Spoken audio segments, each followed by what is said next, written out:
On va tout de suite se replonger ensemble dans ce match qui a commencé très fort. Vous allez le voir, les occasions, les voici. Les premières, elles sont bien entendu nigérianes. Ça se déroule sur coup de pied arrêté avec une première tentative et une tête qui passe finalement pas si loin que ça. On a senti le danger d'entrer, Patrick, devant les buts burkinabés sur cette tête d'Ambrose. Ouais, là, sur cette tête d'Ambrose, c'est peut-être aussi une erreur de marquage. En tout cas, Ambrose a tenté le geste d'un bon coup de rein. Une autre erreur, c'est celle de Daouda Diakité, le gardien burkinabé, pape sur ce corner. Sorti, oui, il était sorti complètement manqué, mais je pense que c'est quand même sous la pression très forte des Nigérians qu'il a un peu perdu les pédales. Derrière, Victor Moses, homme du match, on le rappelle, le joueur de Chelsea. Voilà sa qualité première, accélération, élimination de l'adversaire. Et lucidité dans les derniers gestes, ça a fait la différence en demi-finale. Ça a failli le faire sur cette action-là. Peut-être moins de lucidité pour Aristide Bansé. Première tentative burkinabé, 24e minute. Ça a été compliqué pour les Italiens de se mettre dans le sens du but. Je dirais que même en demi-finale, ça a été compliqué pour le burkinabé Bansé, qui avait réussi par contre à bien jouer ce rôle de pivot. Mais là, aujourd'hui, ça a été beaucoup plus difficile pour lui. Et un bon coup franc d'Aristide Bansé, cette fois-ci qui est un petit peu plus proche du cadre des buts d'Enyama. Encore une tentative burkinabé, c'est sur ce coup franc, la tête de Bakary Koné, le Lyonnais. Finalement, les Étalons ont les occasions. Oui, ils en ont eu aussi des occasions, mais c'était plus par éclipse, je dirais, que par une véritable domination. Voilà. Le but, le voici. Le chef-d'œuvre, on peut le dire, Mourad, le chef-d'œuvre de Sondemba, parce que c'est sûr que la construction n'est pas forcément la plus belle, mais c'est derrière la conclusion qui est splendide. Contrôle de la cuisse, enchaînement pied droit, reprise de volée, plat du pied gauche, petit filet. C'est absolument remarquable pour un joueur qui, on le rappelle, évolue au Nigeria. On avait beaucoup glosé au moment du choix de Stephen Keshi et finalement il réalise peut-être le plus beau but du tournoi. L'attaquant que vous êtes, Patrick Mboma, apprécie ce geste-là? L'enchaînement est magnifique. Le premier contrôle de la cuisse est pas parfait, mais ça le met dans la course et derrière, il réussit à enchaîner sombrero et l'enchaînement, on l'a dit, on le redira parce que c'est un but qui marquera son histoire, l'histoire de la CAN. Un but décisif parce que c'est la pause. 1-0 pour le Nigeria à la mi-temps. Reste au Burkinabé à prendre le jeu à leur compte. Ce qui a été très compliqué à faire finalement, Pape. Et la seconde mi-temps, ce sont surtout des contres nigérians.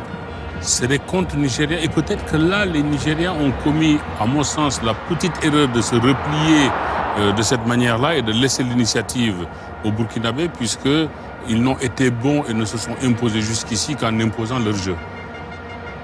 Encore une tentative, elle est manquée. C'est la plus grosse peut-être de la seconde période en faveur des Nigérians. Cette frappe de Brown Ideye est détournée par Diakité. Les Burkinabés, eux aussi, s'y sont mis. Ça a peut-être été plus long, pas assez précis. Et finalement, ça se transforme encore une fois en contre nigérian. Ouais, si la gestion n'a pas été complètement bonne, elle a été logique, c'est-à-dire qu'on mène au score, donc on attend pour jouer des contres. Malheureusement, on le voit sur cette action de Moses, ce n'est pas parfaitement joué.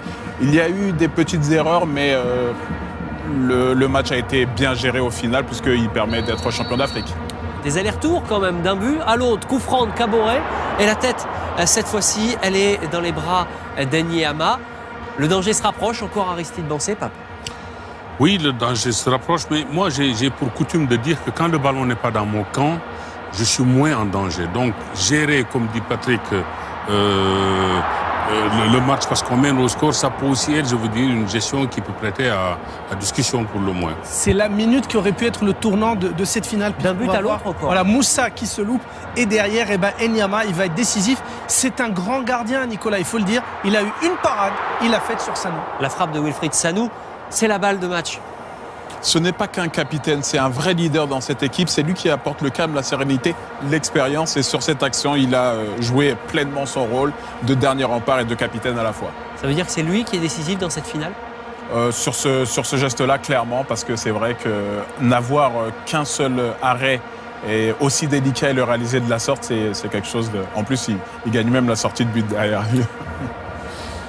Les 5 dernières minutes, le temps presse pour le Burkina, visiblement aussi pour les Nigérians. Une énième tentative un peu confuse, Ideye, Moses, puis Moussa s'en mêle. On retrouve Brown Ideye, 2 occasions coup sur coup, une fin de match un peu folle. Oui, je crois que ce ballon-là, les attaquants nigérians ne s'y attendaient pas.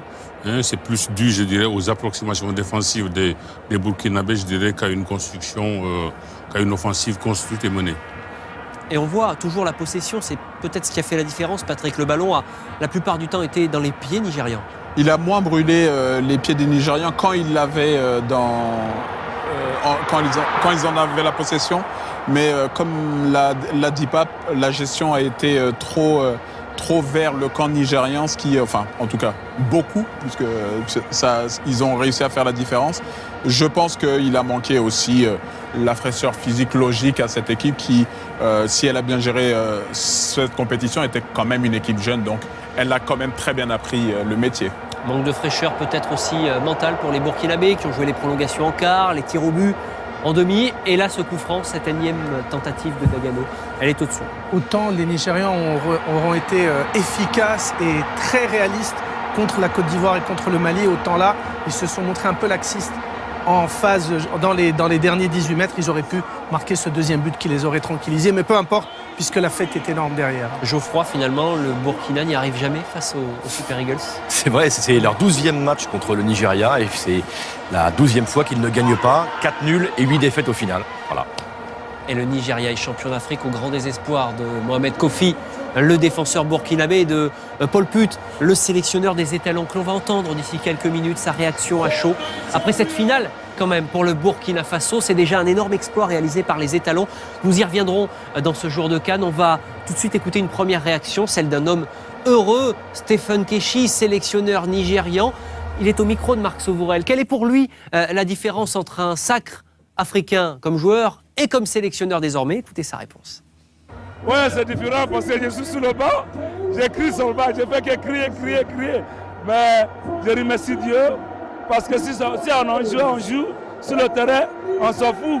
Mais là, sur le banc, comme entraîneur, il y a plein de choses qui passent la tête et je remercie Dieu quand même. Qu'est-ce qui vous est passé par la tête? Est-ce que vos sentiments ont été vraiment différents pendant cette finale? Non, c'est toujours la même chose, sauf le jour qu'on a battu la Côte d'Ivoire, le match qu'on a fait, c'était incroyable. Sinon, le reste match, c'est bon, merci Dieu.